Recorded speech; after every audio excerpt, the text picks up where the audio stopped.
Bonjour et bienvenue sur Méditant Sur, votre plateforme où on étudie la Bible, où on médite la parole de Dieu et où on se construit spirituellement.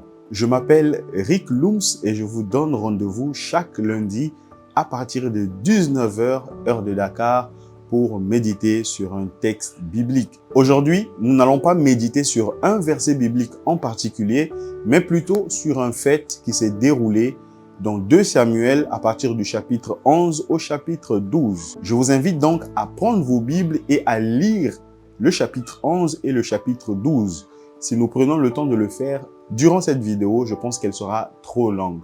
Donc, je vais vous laisser d'abord le temps de lire ces chapitres et ensuite revenez dans la vidéo pour que nous puissions méditer ensemble ce qui s'est passé dans le chapitre 11 et le chapitre 12 de 2 Samuel.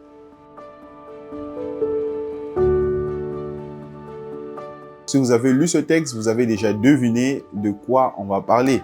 Ce texte nous parle principalement de la relation adultère qu'il y a eu entre le roi David et Bathsheba, l'épouse de Uri. Au chapitre 12, nous voyons beaucoup plus la conversation qu'il y a eu entre le prophète Nathan et le roi David. Ces 2 chapitres renferment de nombreux enseignements. Mais aujourd'hui, nous allons nous focaliser sur un point en particulier: l'attitude de David. Comme vous le savez, David était un roi qui craignait Dieu. C'était un homme qui servait Dieu et qui aimait Dieu, à tel point que Dieu l'appelait l'homme selon mon cœur. Mais un beau jour, alors que David devait se rendre au champ de bataille avec ses soldats pour mener campagne, il décida de rester dans son palais à Jérusalem. Et un soir, alors qu'il venait de se lever, il décida d'aller marcher sur le toit de son palais.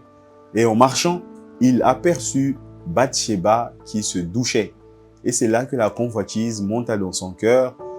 Et vous connaissez la suite. Quelques mois plus tard, Bathsheba informa le roi David qu'elle était enceinte de lui. C'est là que David mit en place un stratagème pour masquer la faute ou le péché qu'il avait commis. Je me suis posé une question à ce niveau.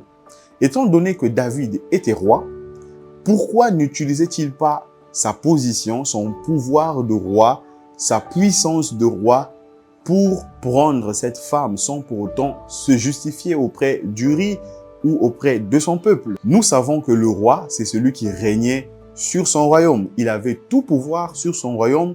Il pouvait faire ce qu'il voulait sur son royaume. Mais alors, pourquoi David s'est senti obligé de monter tout un plan pour masquer son péché? Et c'est là que l'histoire devient intéressante. Ce qu'il faut savoir, c'est qu'à cette époque-là, David est le 2e roi en Israël. Avant ces 2 rois, la théocratie était de vigueur en Israël. Ce qui veut dire qu'Israël était dirigé uniquement par Dieu. Bien évidemment, il y avait des êtres humains qui étaient choisis pour servir Dieu dans la gouvernance d'Israël. Mais l'autorité suprême, c'était directement Dieu. Mais après que le peuple ait voulu d'un roi, Dieu a permis qu'il y ait un premier roi, Saül, et par la suite, David est devenu roi. Bien que le régime était passé de la théocratie à la monarchie, le roi était toujours soumis à Dieu et aux prophètes choisis par Dieu. Et donc, David, en tant que roi, ne pouvait pas se substituer à la loi de Dieu et faire ce qui lui semblait bon.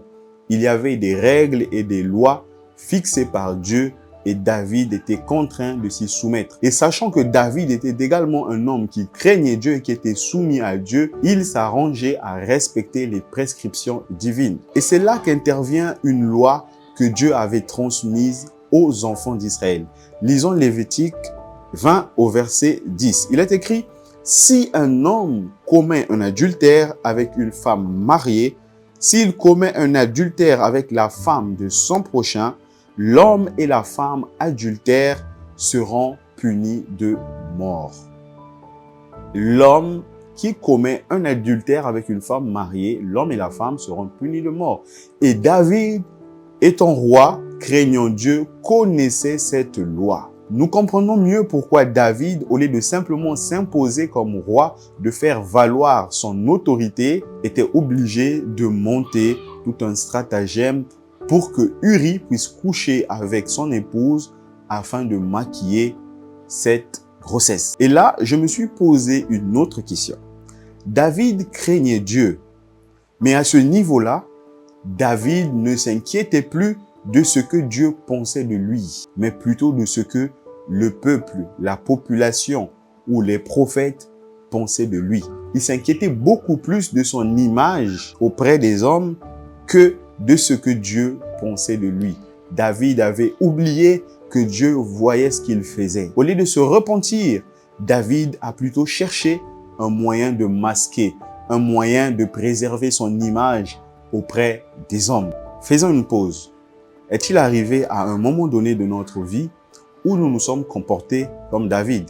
Alors que nous étions dans une faute, alors que nous avions péché, au lieu de demander pardon à Dieu, au lieu de nous repentir, nous avons plutôt tout fait pour masquer notre faute et préserver notre image auprès des hommes. Si cela est le cas, il convient de se repentir et de demander pardon à Dieu. Ne rentrons pas comme David dans une crainte excessive de ce que les gens vont penser de nous plutôt que de ce que Dieu va penser de nous.